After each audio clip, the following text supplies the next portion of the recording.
ধরো জীবনে তুমি যদি কোনো কিছু করতে চাও, কোনো কাজ বা তোমার কোনো স্কিলস আছে, সেগুলো যদি তুমি তোমার ভেতরে যেটা আছে, তুমি যেটা জানো কিন্তু সেটা কেউ জানে না, সেই জিনিসটা তুমি ইউটিউবের মধ্যে মানে ইউটিউবে ভিডিওর মাধ্যমে তুমি মানুষকে দেখাতে পারো। ঠিক আছে?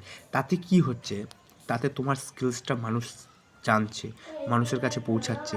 অথবা অনেক ক্ষেত্রে কী হয়, তোমার যে ফেস ভ্যালুটা, সেটার ফেসটা যেটা আছে সে ফেসের একটা ভ্যালু, ঠিক আছে? এছাড়াও অনেক কিছু, অনেক ফেম পাবে, ফেমই পাবে না, অনেক কিছু পাবে। ইউটিউবে কন্টিনিউ ভিডিও আপলোড করতে থাকো, ঠিক আছে? কন্টিনিউ করতে হবে।